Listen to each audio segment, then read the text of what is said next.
Ladies and gentlemen, good afternoon. Welcome to the last lecture this semester at the Center for Armenian Studies. My name is Gottfried Hagen.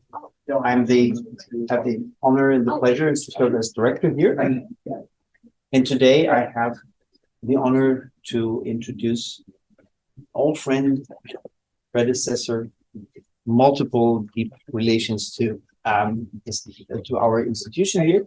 The University of Michigan, some of our professional schools have this title, professor from practice, for certain of that faculty. And I always thought that if there were something like a professor from practice in history, that would be Gerard. So let me quickly back up that claim. Gerard Libaridian was born in Beirut and came to the United States to go to graduate school at UCLA. He made his first major impact as the co-founder and director of the Zorian Institute for Contemporary Armenian Research and Documentation, which he led until 1990, when, as far as I can gather, the collapse of the Soviet Union and the independence of Armenia offered an opportunity to return to the practice and to become involved in the at the highest level in the politics of the new state, where he served as advisor and then senior advisor to President Territorial. Particularly noteworthy, my perspective, at least in this context, is efforts to normalize relations with Turkey in those days. In 2001, then Professor Libaridian came to the University of Michigan, where he served as Manoukian chair in Armenian history and as director of the Center for Armenian Studies from 2007 until his retirement in 2012. And retirement is, I think, a very relative term.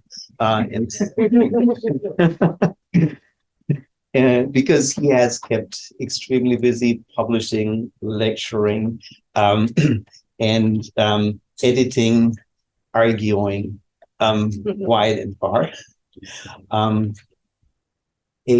And we have the pleasure for him to have him today present a collection of arguments. And this is his latest book, A Precarious Armenia, Third Republic, the Karabakh Conflict, and Genocide Politics. So please join me in welcoming Gerard Libaridian. Look at this. That an award. Yes. Amplified. That's The Soviet Union used to do those daily. well, speaking of, Chris, thank you for coming and thank you for the invitation. I may have been one of the very few American citizens who became a bureaucrat in the Soviet Union. I started working in Armenia a year before the collapse. So for a year, I was the director of the Department for Research and Analysis for the new parliament. And I was paid 20 rubles a month. Wow. No, sorry, 600 rubles a month, 600, which translated into $20 at first. And then it went down to $5. So I had a employment card, Soviet. I don't know if Moscow knew I was there, but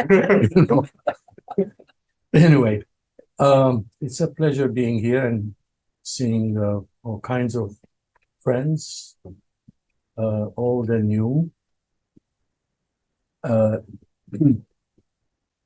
This is an important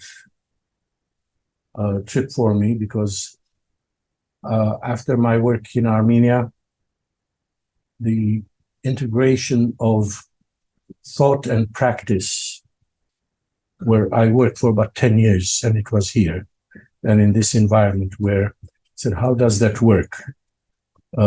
Some of you may remember my last public lecture, 2011 November, almost exactly to the day, 12 years ago. And it was on, how was it formulated? It was on from historian to diplomat and back to the writing of history. And that process is still continuing in my mind. And every time I write something and I think of a thought, it's part of a process. It never ends, which provides for uncertainty. But if you can't live with uncertainty, you're neither a good diplomat nor a good historian. So, and I remember at the end of my presentation, then I said, the way people are writing that history, of which I was part, right? For example, I was in charge for 6 years on, as Gottfried said, relations with Turkey, trying to normalize. And people wrote books and articles on those negotiations without having talked to me or to any Turkish diplomat. They all knew already what it was, why it failed, right? So, and at that point I said, I'm so disappointed with history that I'll probably leave history and go back to writing poetry. That's much more difficult. Well, it depends on the inspiration. Right? So, but, that wasn't to be, because history continued to be happening. And it is a very deeply moving thing for me to witness that history happening and that history going in the wrong direction. I'm sure every Armenian, anyone who cares has those feelings, but what is shocking is that we moved in a direction that could have been avoided, that could have been dealt with more adequately, with less damage, but we decided to repeat the mistakes of the past. And that, I don't even want to write poetry anymore. It's very, very troubling. Now, there's also a second comment I want to make. In 2005, I published my Modern Armenia book, and in Boston, they wanted me to do a presentation of the book. And I talked about the situation then, Kocharian being the president of Armenia. And I remember saying, if this continues, this is what will happen. There's no choice. It's just simple calculation, simple math. And I also said, I don't think we're going to change. We're not capable of making that kind of change to avoid what's coming. And then when I finished, answered some questions, a gentleman asked, he said, this is all very interesting, but it's very depressing. And I said, well, did I ever promise you to be an entertainer? Go and watch Johnny Carson, I'm much better at it than I am. Now, so this is why the title, that is, when does the future look like the past? Well, if you see the general outline of the thinking that underlies our policies, then you can see where we're going. Now, this book, just a quick idea of what it is. It has 44 pieces written at different times, articles and interviews, some previously published, some not published. A good part of it is not published, or even if it was published, it was somewhere unknown as the International Journal, or the Journal of the International Institute of the University of Michigan. Okay, so It has 5 parts. The first part has 13 of the chapters, and it is on foreign and security policy of Armenia. It has even things like 2011 article, which was never published, although limited distribution to friends, on the dangers of the emigration from Armenia that will undermine your tax base, your demography. It will undermine your ability to have soldiers. When I was working there, we had close to 100,000 fighters. About 60,000 in Armenia, 12,000 in Karabakh, and a good portion of the police force that we used in the war at that time.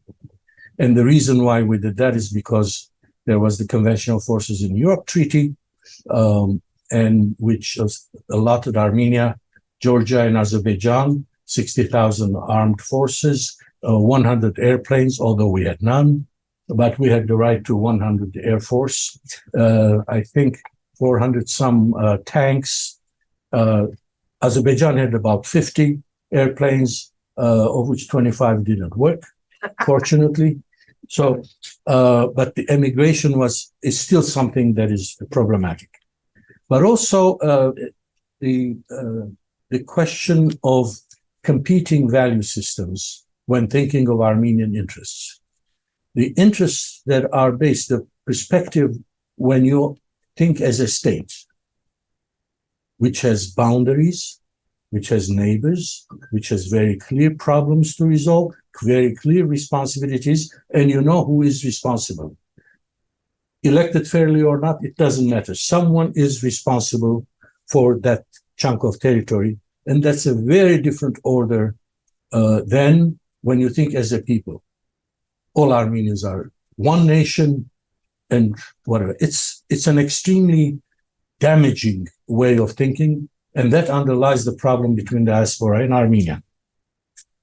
Now, the second part is the Karabakh part, which begins with an assessment of the movement, which I wrote in early June 1988 when the Karabakh movement had just started.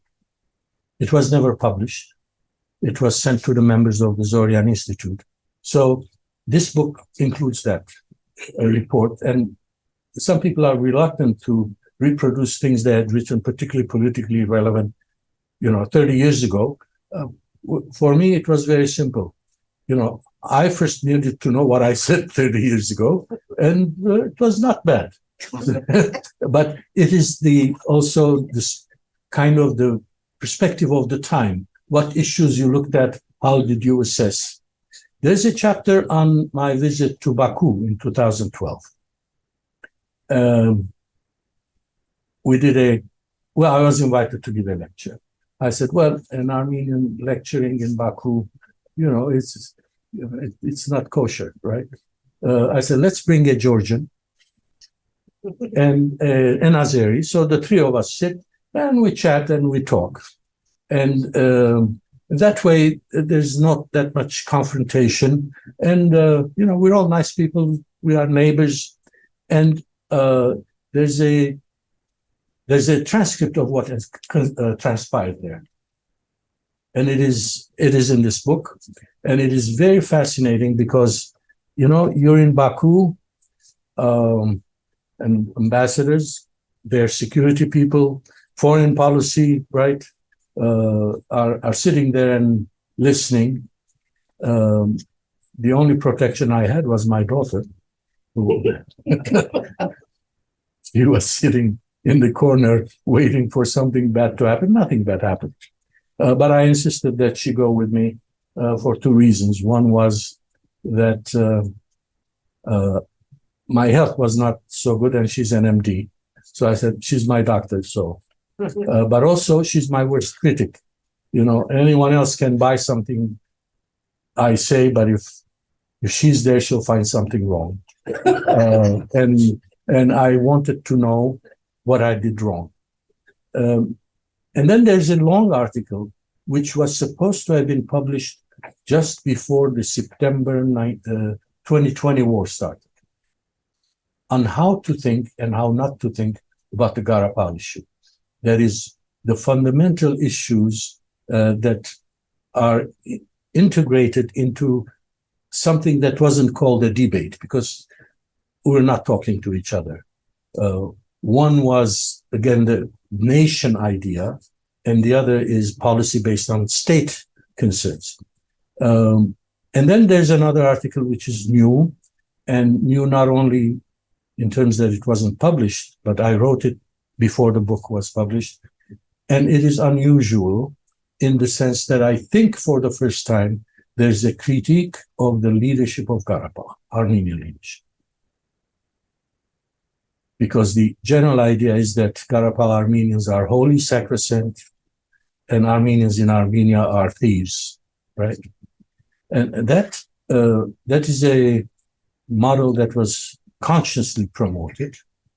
And I find that among the responsibilities, people who have responsibility for what happened, the leadership, the policies of the leadership of Karabakh for 30 years were a good portion of it. And part of it I'll explain later. Then I talk about Turkish-Armenian, a section Turkish-Armenian relations, and genocide politics, genocide recognition politics, indicating that Turkey and in general, and the issue of the genocide has been central to Armenian political thought for at least 50 years. When I explained this in Antalya to Turkish Foreign Ministry colleagues, they were shocked. How could that be? But it is so. And it is so for some good reasons. One is that the politics of genocide recognition is not just a psychological or historical debate. It is the whole relationship between Armenians and the world. What do we do with the world? How do we approach the world? And how do they deal with us? And the politics of genocide recognition in Turkey, in the US, in Europe, and elsewhere. You may remember when the second Iraq war started, the United States asked Turkey to allow the Incirlik Air Force Base to be used for American troops and goods to be transported. And the Turkish parliament said no. And while this was going on, United States State Department officials told Turkey, don't forget, there's still an April 24th issue out there, which is quite representative of the politics of genocide recognition. If you want to harass Turkey, you talk genocide. And, that should do it. Now, then there's the march toward the 2020 war. That is all the reasons why it could have been predicted. It was predicted. But there was this ethereal approach in Armenia and Karabakh. Number one, there won't be war. I was told, Mr. Libaridian, you've been saying there will be war for 25 years and it hasn't happened, so there's another 25 years. And I said, well, war is there. Sometimes it's a moving target. You're going faster than the target is moving, the target date. And it was not accepted. And it wasn't just I, others too. But the warning signs were there. And the warning signs included the increasing criticisms which Baku and Ankara presented to the West, saying negotiations are going nowhere. Okay? And the increasing frequency and intensity was indicative of the war coming. And then on August 20th of 2020, Sevr Treaty, 100th anniversary, and the president of Armenia says, the Serb Treaty is the answer to the Armenian question, without realizing what the term Armenian question means. And the prime minister said something, and the president of the parliament said something, and suddenly the nationalist narrative became the narrative of the government. And 3 days later, the defense minister of Turkey announced, we now consider ourselves party to the conflict. Not just a friend of Azerbaijan supporter. We are party to the conflict. And I wrote a piece, and I published it on September 1st, saying, look, this is war. And it's a war where Turkey will participate much more actively than it did during the first war. And I was dismissed. And then it happened. So, and then the war ends and Armenia is defeated. And what do we learn? How does the discourse change? And basically it doesn't. It doesn't. Except that gradually Pashinyan, who had a serious responsibility in pushing Baku toward aggression, toward military operations, he started changing. He started changing and responding to the change that you really can't have security without working out your problems with your neighbors. There's no better security. No one will come to help you. This was not a reasonable position before. People didn't want to believe, because we have this issue of mentality that, you know, we're out there, there's someone who's going to save us. And then particularly when Russia didn't, right, it created a crisis. So anyway, it's a big volume, but, you know, 44 pieces, you can open anytime. Don't do it at night. You know, it's not good for the quality and kind of for your dreams. But, you know, maybe at 6 o'clock after you have your scotch or wine, you know, make sure you really are comfortable. Now, three major themes. Underlying the concept of a foreign policy and security policy for Armenia, the Republic, is this interpretation of the genocide. I'm simplifying it, but it's not simplistic. That is, if your policy is based on the essentialist interpretation of Turkey and Turks, that says Turks did the genocide because they are Turks. No other explanation needed. And all they need is another opportunity to continue that policy in Armenia itself. In which case, you really can't negotiate. There's nothing to negotiate. You just wait to be massacred, and the Western powers to send you tents and I don't know what else, you know. But if you look at the genocide and say it was a historical moment where there were political issues, and the Turkish government took a rational decision to solve those issues. And they did. They did. The Armenian question was finished, basically.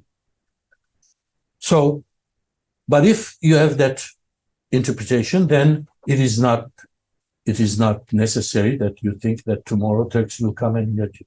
Mind you, in 1989, 1990, when the movement had started, and it offered a different explanation, saying we have to get along with our neighbors and normalize with Turkey. When that was said, and we have to become independent, first of all, there was so much opposition saying the moment we get out of the Soviet Union, the Turks will come and massacre us.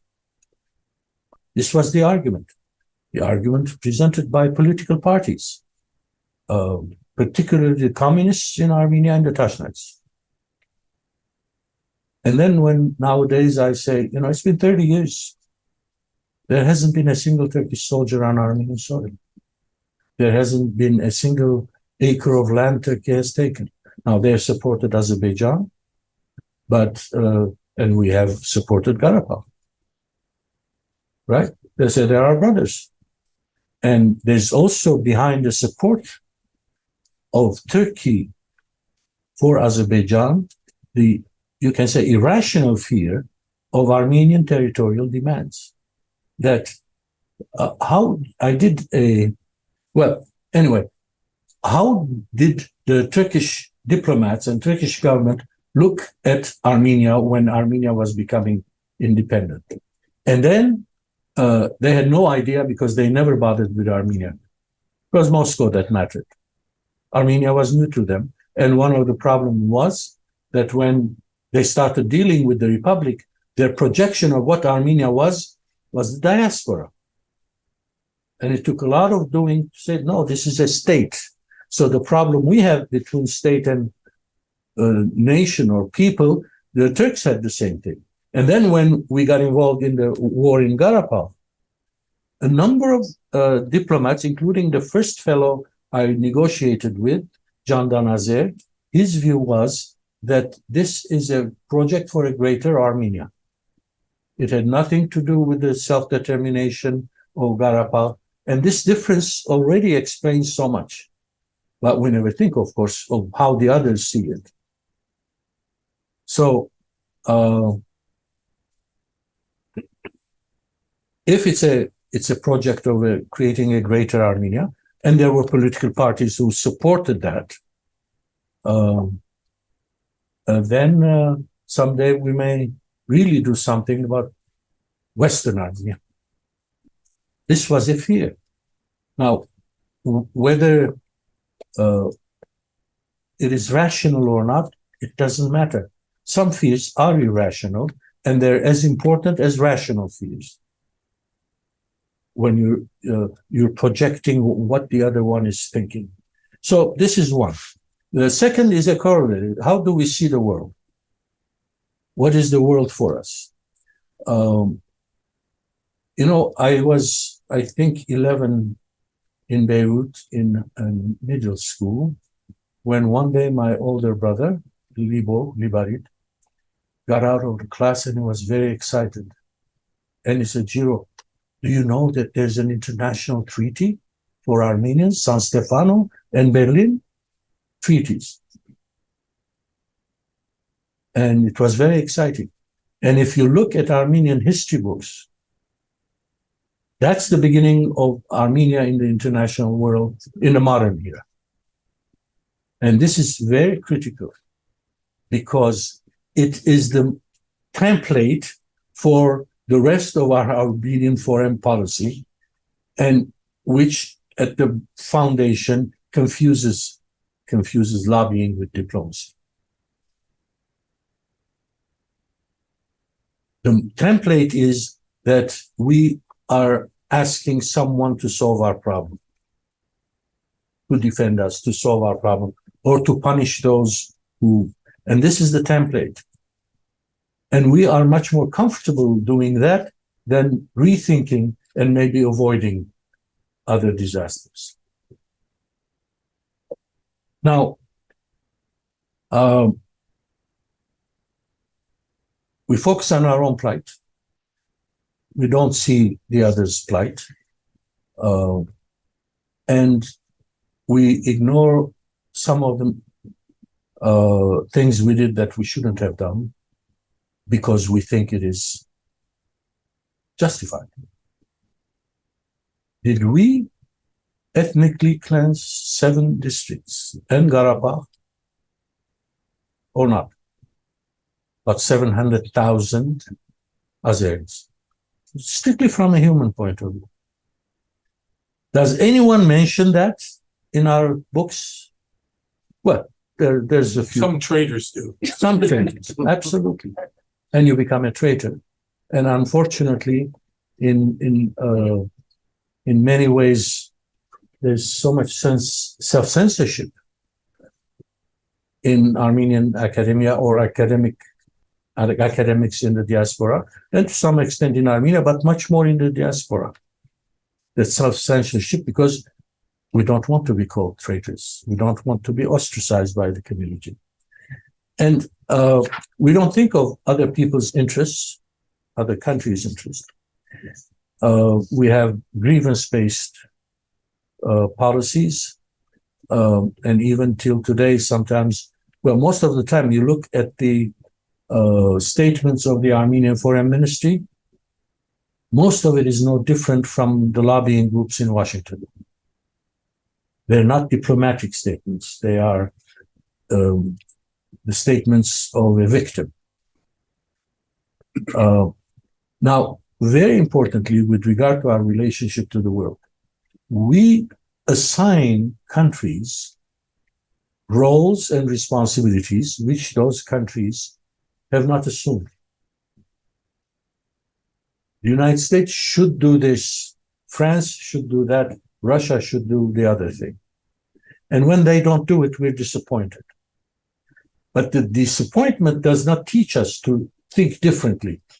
This is the problem. And that's why the future looks the same as the past. We give them roles and we are disappointed. The third question, do we really learn from history? And if we learn, what lessons do we learn? After the 2020 war, which, as you know, the Armenian sides lost. When I say sides, it's Karabakh and Armenia. What lessons did we learn?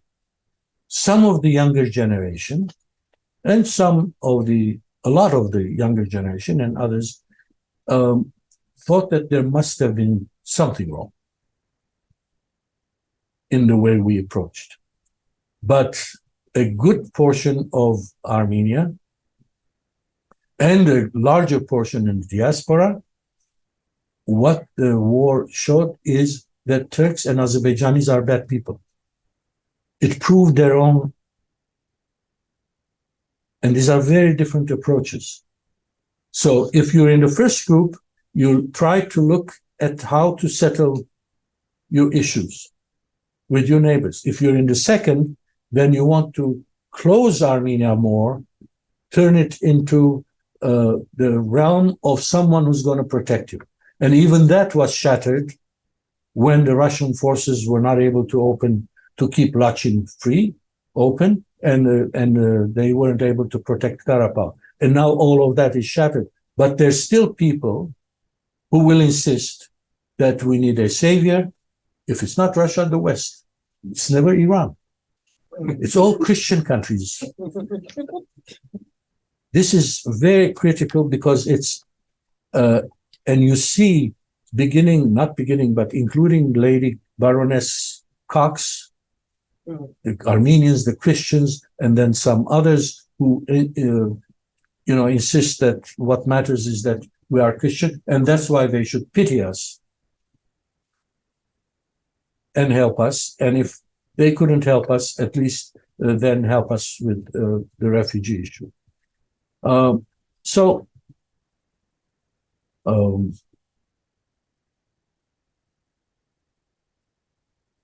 This brings us to one other thought. That is, do Armenian elites in Armenia and in the diaspora consider Armenia as part of the region geographically and therefore politically? Or are we an implant of the Christian West, and that Christian West would include Russia, and we can't be independent, we can't think for ourselves and with our neighbors. When I was, one of the positions I had for a year and a half, first Deputy Minister of Foreign Affairs, there were two deputy ministers, diplomats from the Soviet period, who reported to me. There were 11 divisions, and I think I was in charge of 5. So there was a letter came from whatever, came to my desk, and I assigned it to that division, say, look at this, study it, and bring me some options by evening. And and I said, you you start analyzing from the lowest level of the bureaucracy, not from the top. You build up your policies and options, including every fourth secretary, right, level. You do the analysis bottoms up. That's how you build the foreign ministry. And in the evening, this fellow comes and says, this is our report, and there are options. And I studied with them, with him and the division chief. And at the end, I said, okay, we take option 3. And the man was shocked. He said, don't you need to talk to the minister? I said, no, this is my domain. We don't check everything with the higher ups. It's my responsibility. We know the fundamental policies, and this is the option. And he's still sitting there. I said, anything else? Well, maybe you should discuss it with the president. I said, look, I'm also the president's advisor.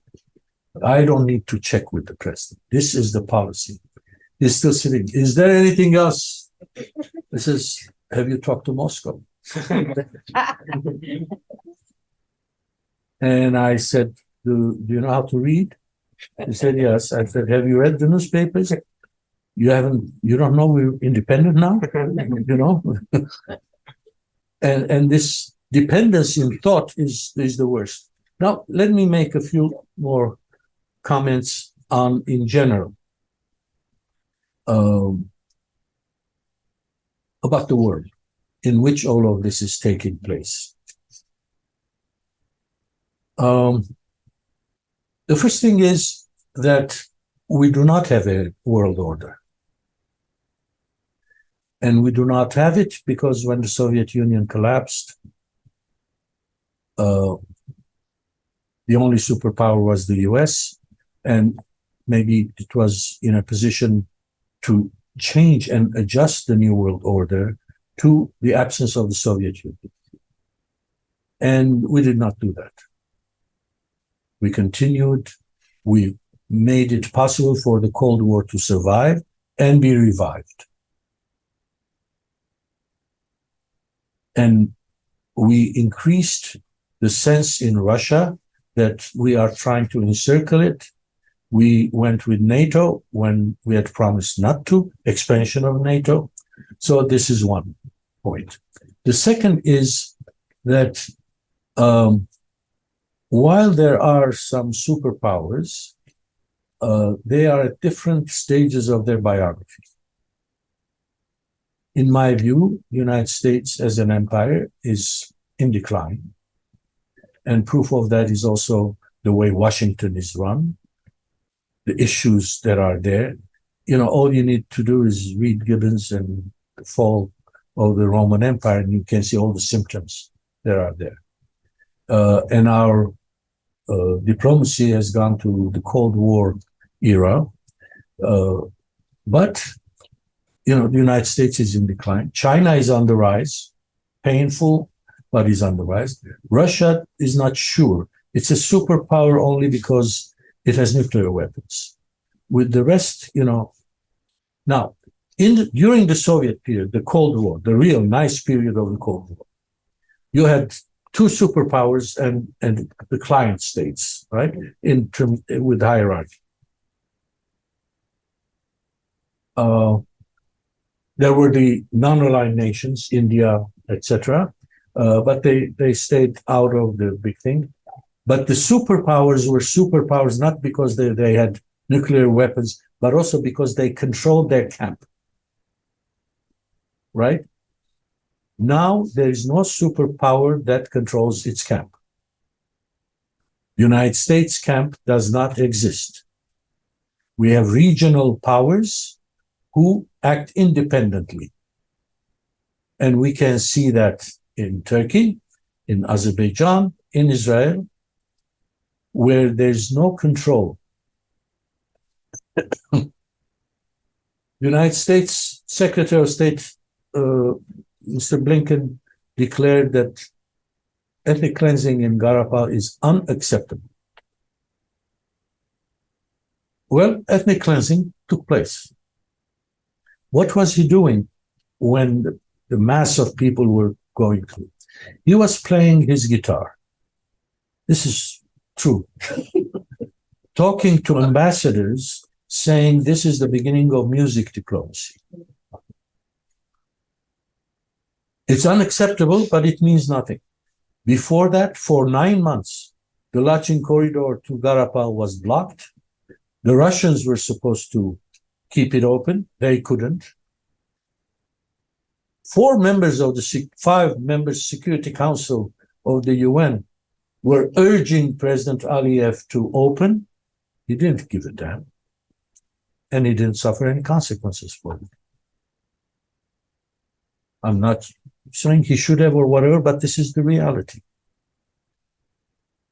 And the third thing about this absence of world order is that many of the countries that are key have very eclectic foreign policies. Could it have happened in 1980 that Turkey, a member of NATO, buys critical weapons from Russia? It couldn't have. And the examples are many. When they don't listen, they don't have to. They don't have to. Because there is no order and because the soft power of the US is gone. And you can't go to war every time someone doesn't listen to you. But we continue to speak as if. And that provides hopes. And this is the damaging part. That, if Blinken says it's unacceptable, Karabakh Armenians think it will not happen. This is very critical. There's a price we pay for those statements that are not applicable anymore. I think this is already quite a bit. I will skip some parts and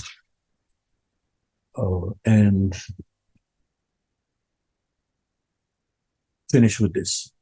Those of you who are familiar with my work will have noted that my work challenges any approach that reduces history to a narrative of victimhood, a narrative which then creates the need for a savior, a narrative which, in essence, rejects agency by our own people and Armenian forces. That is, it doesn't matter what we say and do because the Turks are beasts and the Azerbaijanis are their cousin, and whatever happens, it's their fault. We don't count. This is a fundamental issue in our narrative. And of course, that means we can ignore the mistakes we're making. That means we're not responsible for what we said and did because they were going to do it anyway. And the good part of this is that victims have no responsibility in history because they're victims. They don't have any responsibility in history. Things happen to them. And the civilized world sends dollars and tents and pots and pans for you to survive. They're very good at that. So, and it's an obstacle to us looking critically at our policies and positions.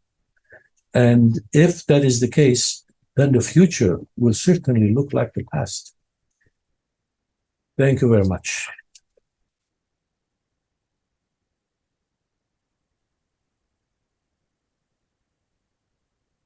Thank you, Gerard. This is very thought-provoking, and I guess a lot of us have been provoked to ask questions, argue with you. Are you willing to take questions?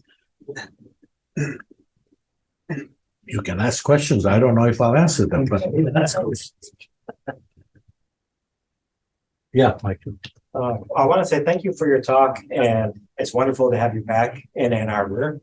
And I wanted to ask you, let's say that Armenia is able to change their policies and normalize relationships with their neighbors. What comes after that in terms of how are those relationships with different authoritarian states maintained, or what are the future things you might envision that a diplomat would need to do to make sure that stability is maintained, basically?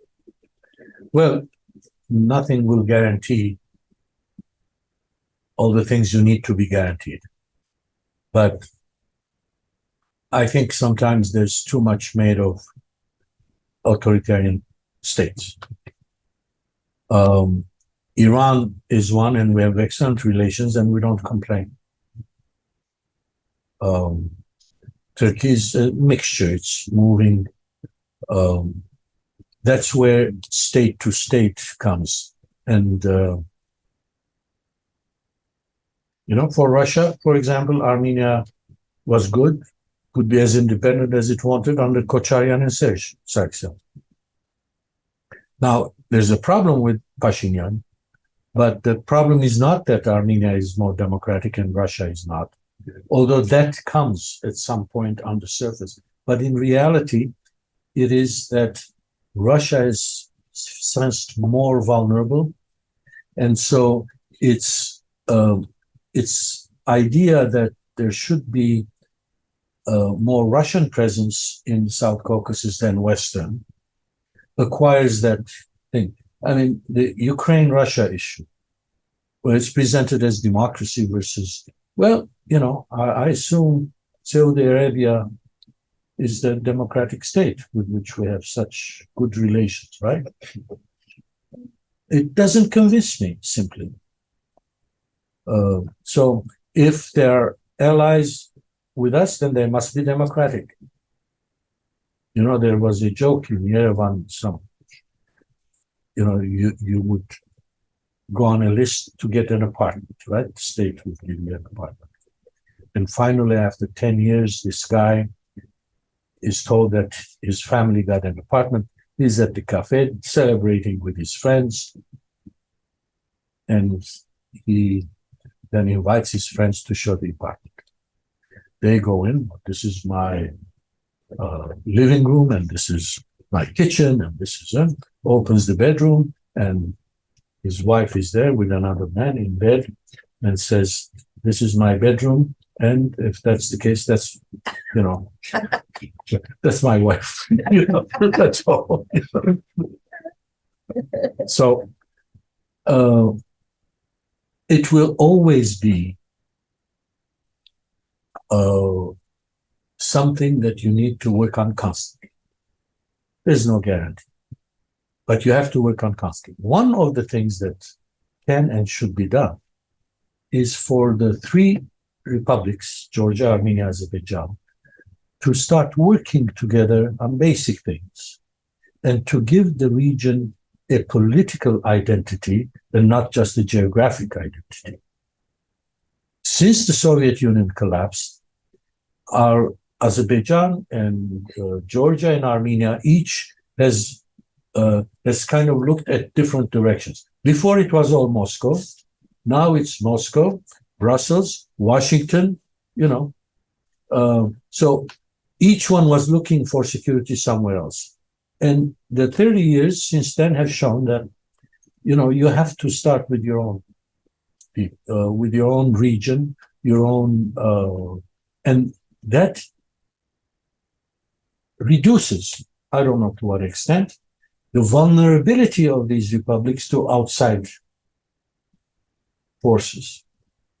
A lot of this, what's happening is the competition, Cold War type competition in the region.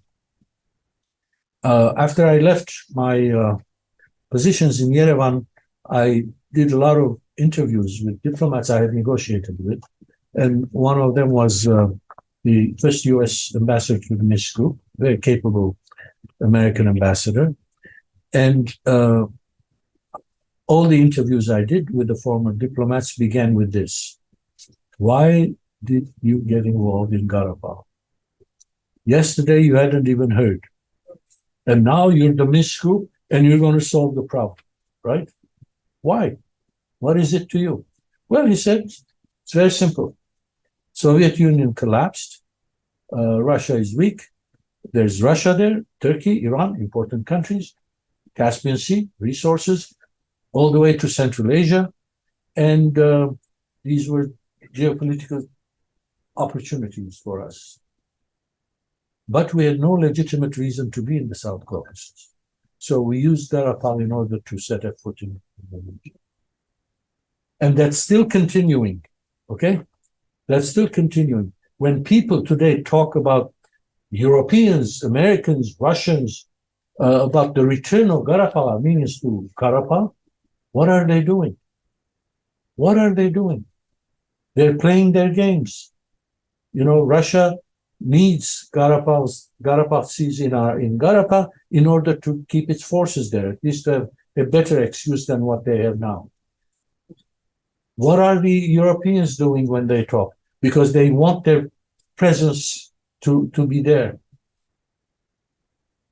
In September of 2021, a year after the war, I was kind of unwillingly invited to meet some people in Washington, Security Council, State Department, and this was the first year of the Biden administration. There are still positions in the State Department and Security Council that had not been filled, so they're kind of searching.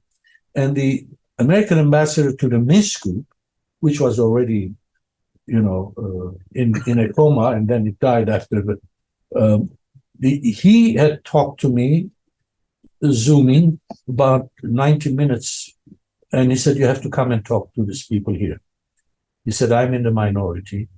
He said, we're debating whether after the war, we should get back in. The fact is that the 2020 war also regionalized the conflict, as opposed to it have been international. It became regional, and the mere fact that US, France, three of the three co-chairmen were not involved in the peace ceasefire agreement, and Turkey's role had increased. In fact, Turkey had taken on the role of the US and France without being in the Minsk group, and they didn't care about the Minsk group. So it was now Russia, Turkey, to some extent Iran, right? The rest did not have any levers. So in the discussion, they asked me what I thought. Said, should we go? And I said, if I know that your feelings are hurt, that you were kicked out, but you were there for the wrong reasons. So my recommendation is stay out. You will complicate things. And the State Department, I sensed, was more in agreement. And the Security Council people were, and one of them said, no, we're going in. So going in to solve what problem? Not the Karabakh problem, not the Armenian problem, not the Azerbaijani or Georgian problem. They were going because they were these Cold War geopolitical mentality what came back. So in sum, the guarantees that Europe or the West can provide are not real. And even though Russia is very weak now and is misbehaving, and not talking just Ukraine, but also its diplomacy has hardened. It is hardly the very subtle. I thought Russian diplomats were the most sophisticated. But, now they don't have that subtlety because of their situation in Ukraine and whatever. But for Russia, the South Caucasus is a matter of a vital interest. If the South Caucasus... No, when you finish. Yes, if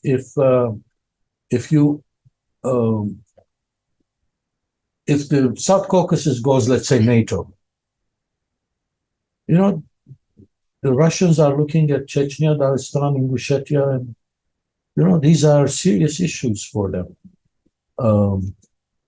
The Americans and the Europeans can go there and leave anytime, but the Russians have that issue. Now, whether they are in a position to do it, whether they're doing it the right way to keep their influence, that's another issue. But historically and geographically, we have a problem. We're going to ask you about Russia because twice you said Russia could not protect Lachin, could not protect Karabakh. I would have said would not. That is, I would have seen Russia more as making a choice not to do this. And I wonder if you agree with that, and what is their policy? Really? Are they this? You're perfectly right. This is a vital zone. Are they really giving this up to the influence of Turkey and Azerbaijan because they're in the mud of Ukraine, or what's going on? Well, here? the would and could issue. There's a fundamental question: was Russia ready to fire at an Azerbaijani soldier? They fired at Russian soldiers, the Azerbaijanis. Yes, they killed and they'll continue. They'll continue to. Yeah. But the Russian will not fire at an Azerbaijani. If this is the basic policy, then they could not. I mean, you could also frame it as a would not. That is, they had the choice, but they didn't. But it wasn't a choice. They couldn't, because Azerbaijan has the capacity to kick them out, snipers or blocking their supplies or whatever. But Russia will not go to war. And also, what I said about the eclectic nature of the relations of states. Russia and Turkey fight it out in Syria, but come to an agreement on Karabakh. And, Azerbaijan doesn't like the Russians to stay in the country, but they're strategic partners. And so they're going to have a conflict in Karabakh with the Russians. But in other things, they are selling Russian oil and gas to Europe through Azerbaijan. So on this we agree, on this we fight, on that, So it's no longer a question of one or the other will prevail. It will be just constant shifting, and the best way to kind of stabilize is for the three republics to start not to be against anyone, but to be for each other, and that's possible. And that requires some imagination, political and diplomatic capacity. This is very, very important. You can have the right policy, but if you do not have the capacity, diplomatic, to do these things, to negotiate. Thank you for, again, an amazing talk. As always, it's lovely to have you back here and hear your wisdom on these things, especially talking about, how Armenia has a hard time sort of negotiating where it's standing in relation to others. Are you planning on maybe starting a workshop or a sort of association to bring these three countries together in any capacity, like what's that we did before? Yeah. At least to start some diplomatic or at least civil society level interaction, because I had gone to something that Territorial had organized in Brussels.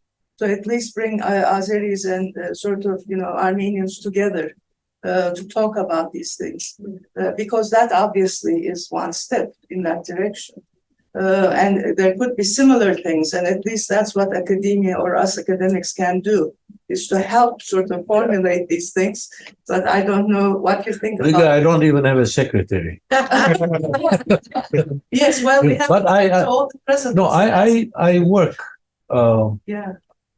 I mean, I present concepts and that are realistic, and work as much as I can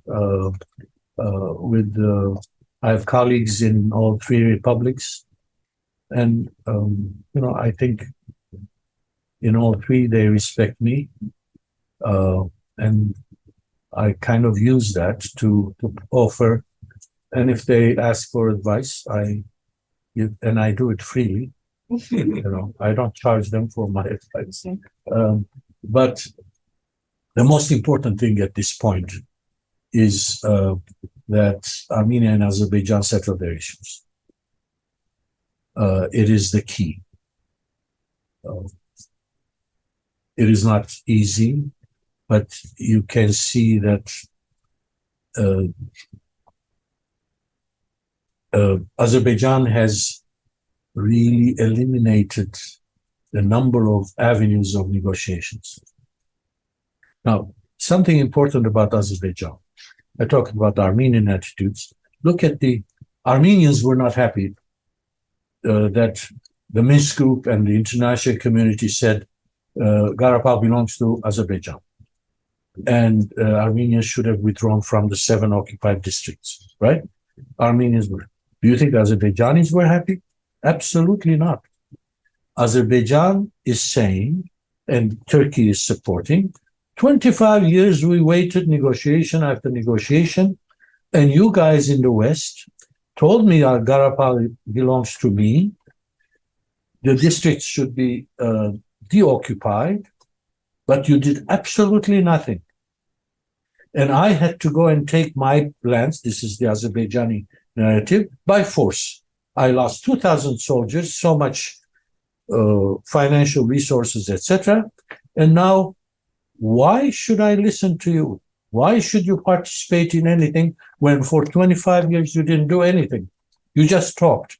So, and this is part of the collapse of the order that could have, you know, it's not easy to have France, US, and Russia co-chairman of the Minsk group and not a single step forward.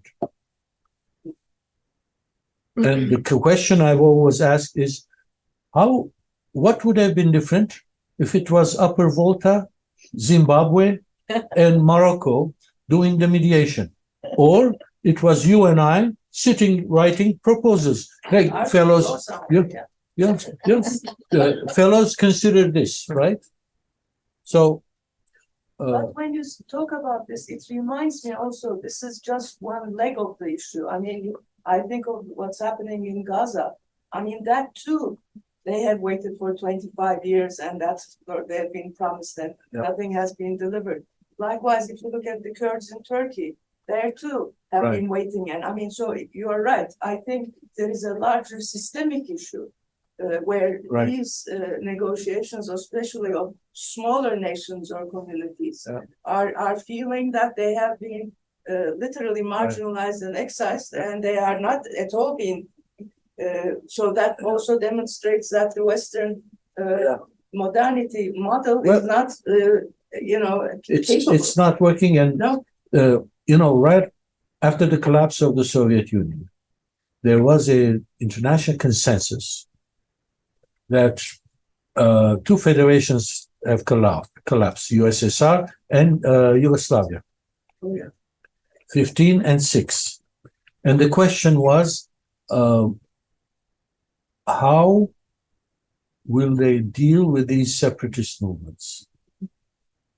And at what level do you recognize independence? And the consensus was that you recognize the independence only of the constituent republics of these 2 federations, 15 and 6, nothing below, because both in Yugoslavia and in the USSR, you had designations below the constituent republic of the USSR. Russia has 80 of them. Azerbaijan has Karabakh. Georgia had Abkhazia and South Ossetia, right? So there was, as one German diplomat told me, we start recognizing Karabakh and this and that. There's 2,000 states between Vladivostok and the Atlantic, right? And they said, we can do it. And then they go and recognize Kosovo. Okay, they go and recognize Kosovo. And the poor President Saakashvili, he told me this story himself. He rushed to Washington to tell Condoleezza Rice, don't do it. If you do that, Russia will come and take South Ossetia, and Condoleezza Rice said, no, this is a done deal. It's over. I don't want to discuss it. And then, you know the impact of that on Karabakh? even though when President Putin said that if you recognize Kosovo, I'll recognize Abkhazia and South Ossetia, he didn't mention Karabakh. But still, if I want to believe, I believe. You know, how can you stop me from believing? You're doing Kosovo, and you know, so this disorder is not just, you know, separatists who are disloyal to their governments. There's so many activities that give them hope that, you know, one day they will be recognized, despite all proof. So, yeah, I mean, obviously your talk is and your thoughts are very depressing, but I'm hoping you said it. You told I us. should have been a psychiatrist. I could have thought so. You're supposed to not make us depressed. But I'm wondering whether there's some hope in the sense that for the future not to look like the past, what is necessary, as you're saying, is a real mentality change, right? Whether about these competing value systems or whether about coming out of this mode of victimization and expectation of being saved, right? And I was wondering if you see some of those shifts already going on in certain circles in Yerevan, right? And what can be done there, because that's a very long-duration change, right? It's that what doesn't happen. It's a process, right? So is there hope there? You know, in this may sound counterintuitive, but this disorder gives me hope, if we are wise. And the hope is that when the world is so busy with other things, we may be able to talk to each other better. And it is possible that today, Armenia and Azerbaijan, each for their own reasons, may want to settle this relationship issue. You know, if you start thinking of Ilham Aliyev and other leaders, not just as, you know, robots predetermined, that, you know, it is possible that there may be common interests at this point, and for selfish reasons. For example, it's possible that President Aliyev is concerned that this Gaza thing, for example, the impact on the population, you know, it may bring serious issues domestic. And it's interesting that on the Gaza thing, Georgia has gone all the way west, right? Armenia and Azerbaijan have the same position on Gaza, very cautious, very careful. And you can see some signs. Now, on the one hand, Aliyev feels very independent of the West, right? Lachin, 9 months, doesn't care. Ethnic cleansing, they don't care. They did it. It's over. And they don't like the criticism, but they did it. And they're feeling quite powerful today. The question is whether that power, sense of power, will lead to further military operations against Armenia this time, or the power will can be translated into something positive that, look, let's get together, the three republics. And this is not unreal, because a few weeks ago when Aliyev went to Tbilisi, he said Tbilisi could be a good mediator because we are neighbors. And the three republics, we could cooperate on the following things, right? And that was October 10. In fact, 8 of the things he mentioned, I had written to a memo to myself on October 1st on what are the areas in which the three could cooperate without getting into the very thorny issue of security and alliances, etc. But, yeah, go ahead. Yeah, but I think there are possibilities. And the question is what kind of diplomacy you use in order to kind of nudge in that direction. Besides, Aliyev knows very well that moving against Armenia in any significant way, they've taken a couple of places, but that's not very significant except symbolically and territory-wise. But it's a different thing to go against a state. Karabakh was theirs, legally, and they were insisting. So I think there are choices now, and the choices Armenia must make, and those have to be open and very thoughtfully worked out. And there are some signs that are happening, that there may be the least interference, the better the chances that this track might work. I'm not concerned that Azerbaijan will attack us. I'm not. What about the CAS recording? What about it? Seems Azerbaijan announces that the Sunni is Western Azerbaijan. No, well, it's a propaganda line, and Yerevan is Western Azerbaijan, not just Sunni in that view. But you have to assess whether these things are serious or not, at least partially. That propaganda is Aliyev's way to tell Armenians, this is what you did to my land. You claim Karabakh, at least. And I'm doing the same thing to you. That is, I am showing you something you guys don't realize, that you had your arguments, but what that meant to me, 25 years of humiliation, right? We don't think about it, but that's there. So in many ways, they're trying to say, you guys, you think you're righteous and whatever, but this is what you did to us.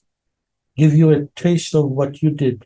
This is at least partially one of the reasons. The other is that if you're negotiating, this becomes a pressure method. Not that there are not some people who don't believe that Armenia is Azerbaijan. There's a whole school, historical school, Sebo had written on that. So all of that exists, just as in Armenia, people think that Ganja and Zankelan and everything were historically Armenian. When Armenia started taking those districts around Karabakh, the first logic was, well, it's a security issue. The borderline is too ragged, and we need to straighten it out. They were bombing us from those hills, so we take those. That was the first. Then they started saying, well, it's a negotiating chip, right? You recognize, Baku recognizes Karabakh's independence, and then we'll give you some of it back.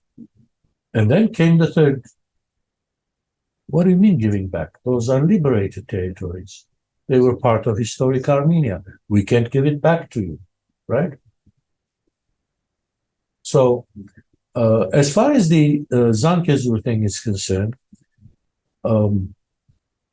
Azerbaijan has talked about the use of force, implied. So has Ankara at some point. But that has gone. Their official policy, anyway, today is that, look, we wanted to have something.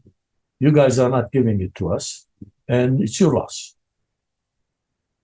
We will create the detour through Iran, and we'll solve our problems. and it's your loss. We're no longer interested in it. So now, I don't necessarily believe in that 100%. I think they still want something. But the question is, what is the something? What is that something that they want? There's the question of, will that be a corridor with sovereignty and jurisdiction issues? And if there is, then who is it? See, technically, the November 9, 2020 ceasefire statement, the 9th paragraph said something like, communications will be open, and there will be transit routes and under Russian border troops. So jurisdiction would be, that would provide security. Now, the Russians are at least equally interested in taking control of that as Azerbaijanis at least. For Russians, it is much larger. That's one of their ways to kind of contain the South Caucasus. So that's a very important element, and sometimes the Russians don't talk too much about it, but they do talk about it, and for them it is a very important goal. And the November 9 statement, in that element was their big success out of the war. This is what they got out of the war: a written commitment for Russian border troops to come and take that. Now, what has changed today is that November 9 statement doesn't work anymore. It is dead. 3 parties signed it: Azerbaijan, Armenia, Russia. Azerbaijan violated it by starting a military operation against Karabakh. Russia violated it, but not by not issuing the open Lachin corridor and the protection of Karabakh Armenians. So what's left? Now, the others say Armenia violated it by refusing to give something of that connection to Russia and Azerbaijan. So it is no longer valid. It doesn't work. But the Russians are saying it is still valid. It becomes a nitpicking. If I need it to be valid, it's valid. If not, But technically, it can't be. 2 sides have clearly violated, and the third may have violated it too. And no one is objecting. The key here, I think, is it is good for Armenia to have something there, to be an international.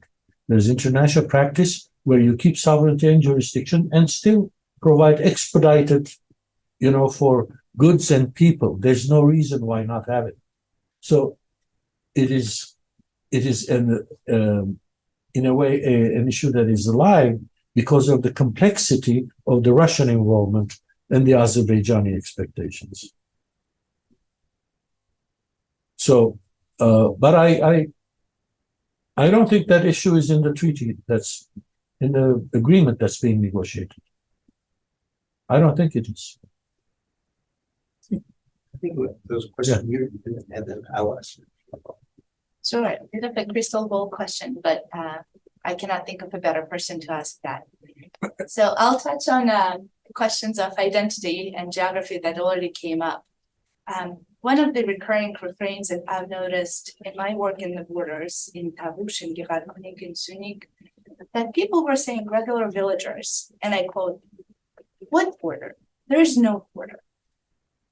Ask her. She's from the villages. She was saying the same thing. Yeah.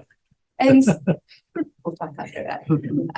And so I guess my question for you is, in terms of the future identity of Armenia, what sort of equilibrium in the immediate future do you imagine as being a helpful one, a productive one for negotiations for Armenia? Should there be a further enforcement of the borders, or should the focus, the priorities in terms of the state building be directed into the other directions? Well, you can't build a state if you don't have borders for the state.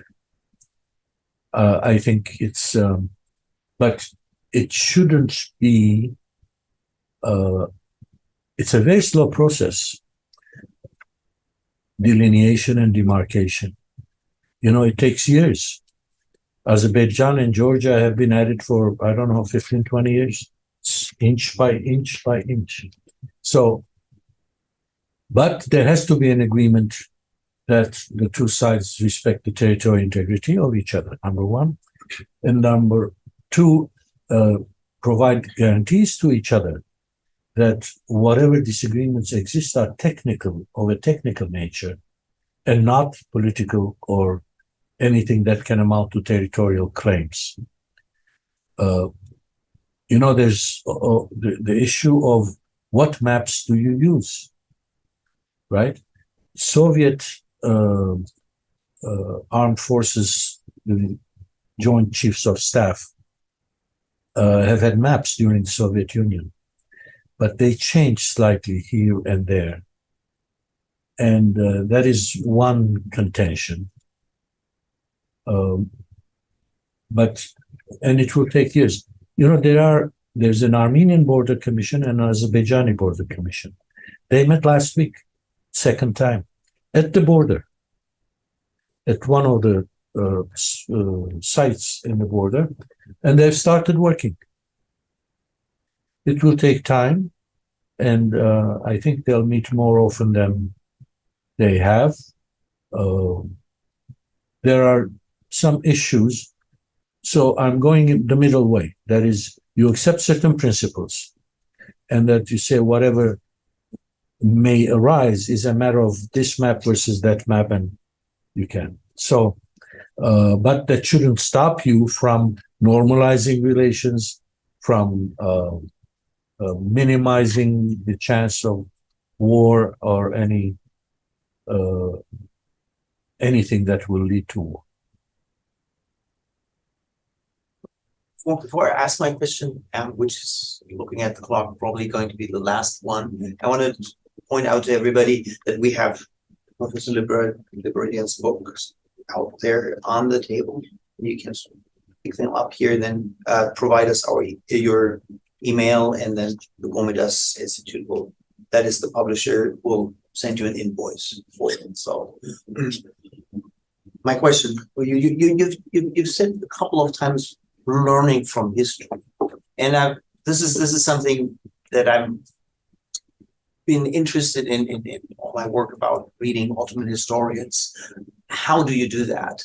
And so, and I have a very specific question about that, because I've been intrigued by the comparison with Israel in some ways, and in some forms of the self-narrative that both nations provide. Ancient nations sort of as islands in a sea of foreignness or barbarism, or whichever way you want to call it, right? Also a narrative of victims of genocide, and so in all of this makes me curious, to what degree is Israel actually part of the Armenian sort of political and diplomatic imaginary, not as sort of a current actor, but as a paradigm in this. I'd be curious. In some circles, that's a very useful model. If they need it, they'll use Israel. For example, well, if Armenia cannot and should not normalize relations with Turkey, Azerbaijan is the enemy, Georgia is untrustworthy, then how do you expect to live? Well, look at Israel. Right? This is the logic, that we can be so strong as to beat them once and the other and the other and the other. So this is the logic that has been used. But it's really an abuse. It's not a use. It's really not real. It's, but, you know, it is there, but it's not, it was not in any way part of our calculation. in the 90s, and it does not look like it's part of the calculations of the Pashinyan government. But it does mean that some people will not. And to some extent, it's like also a sign of jealousy, strategic thinking. I'm serious. Yeah, but there are those who will use, and this is, part of another serious issue. The 2020 war shook the Armenian world, right? Now, one of the things that followed in terms of learning from history was that everyone and his cousin wanted to start a think tank. This was a phenomenon and still continuing. We start think tank because we believe that there is a solution out there that has escaped us so far. And if we get 10 PhDs together, they will come up. My experience is that if you have one PhD, it's very smart. 10 of them are less than one PhD. So not because they're bad, it's just that the chemistry doesn't work in the Armenian world. I trust 10 shoemakers to make better policy than 10 PhDs. So, but everyone wanted a think tank, and they're still coming up with reports as if, as I said, there's something out there, some idea which is yet to be found, but in all of our failures, one is that we didn't find that solution. No one has come up with a better solution than what some of us did. You calculate, you see the relative change, change in relative power. You calculate, you see friends. Have you got friends? You haven't got friends. And I did this exercise with someone in the Armenian government just in the February of 2020. I had calculated, I had seen the signs, and I go and say, listen, there will be a war in the next year, 12 months, either in the fall or in the spring, number one. Number two, we will most likely lose that war. And when we lose that war, it's not just the territory, the occupied territories, but they may take all of Karabakh. So there's no reason to stop at the border of Karabakh, the Azerbaijanis. So that's number two. Number three, we don't have any friends. No one will come to help us. No one.